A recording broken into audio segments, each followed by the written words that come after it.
Hi YouTube family, happy Sunday, get ready with me. I've already put on my serums and I've put on my moisturizer. I'm trying out a new sunscreen today. I hope I really like it. I'm going to put it over the screen as I usually do. I'm just looking at the ingredients again. Now, I'm going to be talking about my speaking engagement on Saturday, like I had already mentioned in the previous video. It was so good, guys. I had good reviews. The reviews were so beautiful. One of the reviews was even so long that I was just surprised. I haven't even responded because I don't even know what to say. I'm just really thankful that I had that opportunity, because like I mentioned before, the opportunity wouldn't have come if I wasn't visible, if I hadn't put it out there that I want to start doing this. So to be there and to have people appreciate it, to really impact someone or some people, was so interesting to me. There's a particular person that I had a conversation with through the speaking engagement, and I was really happy that she was able to take away things that were really valuable to her. I'm down for more and more speaking engagements. I'm down for so much more. This sunscreen has an amazing texture, by the way. I think this is the first time in a long time I'm feeling a sunscreen that feels so serum-like. It feels like a serum. It feels like I want to even put more on my face. It just feels good. This might be my new forever sunscreen. It feels like a moisturizer and a serum mixed together.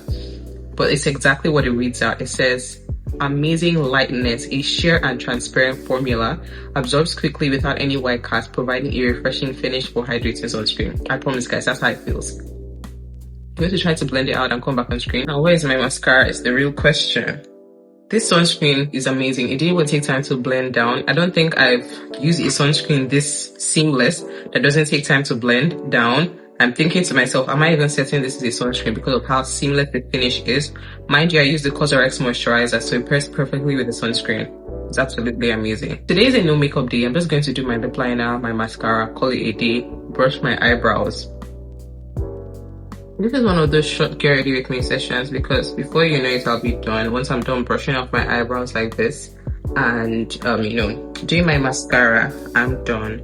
I'm so happy that I don't do makeup all the time, because sometimes it can just take time, and on the days you're already tired, you just need to do something really simple. And I just love the fact that that is an option, to not do makeup on some days. Some people may consider this makeup, but I really don't care. This is so minimal. That's it for today. I'm going to brush my hair and do my OOTD.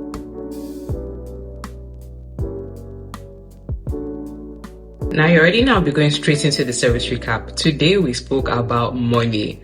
I feel like church was very quiet during this sermon because everybody was just like, wow. I think money is one of those touchy subjects. The pastor had already said it. It's something that people don't like talking about in church, but just talking about it today really made me sit down and reflect, as always.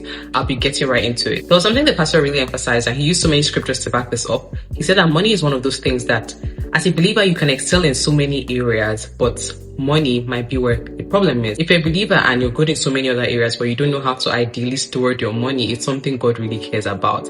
And this subject was just so interesting for me. He mentioned that there are two views of money that people hold on to that aren't true. One he mentioned is that money is evil. Truthfully, I have seen a lot of believers hold on to this view, even till now, and it kind of shocks me, because a lot of big mission trips people do obviously is funded with money. Things that I've seen several churches do, as little as welfare, these things, money goes into it. So I wonder why people still hold on to the view that money is evil. The Bible says the love of money is evil, not money itself. The second view is that people think that money is the highest good in life. But as believers, we know that God is our highest good. It's just the truth. There's no other truth. You see a lot of secular people say that money is, I would just say they idolize money, but truthfully we should know that money is not something that we should idolize. We know that God is our source, we know that He's our all, and we know that He's the highest pleasure in this life. We should see money just as a tool and not as this thing where we worship and bow down to. An important subheading that was given in church is that these are 4 important perspectives that we should imbibe as Christians about money. The first one is that true salvation will influence the way you handle your money.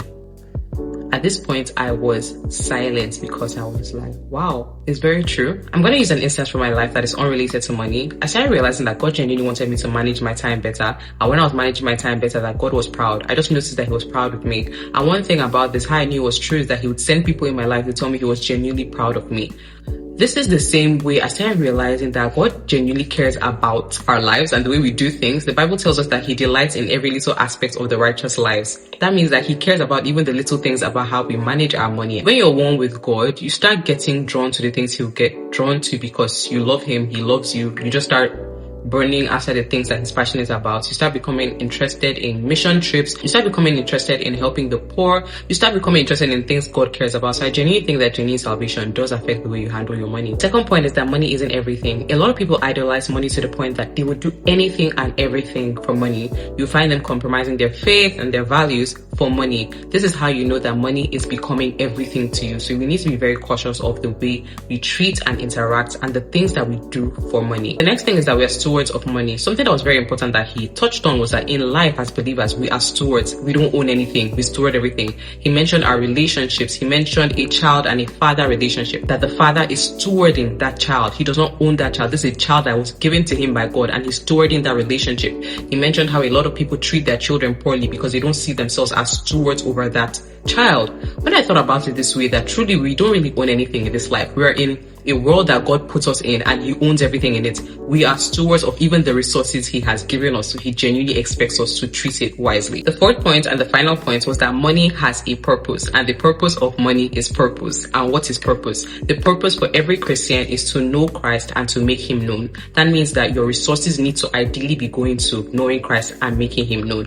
How can your resources go to that? Through mission trips, through tithing, through giving to the poor, because truthfully, the way that you give to people can introduce that person to Christ.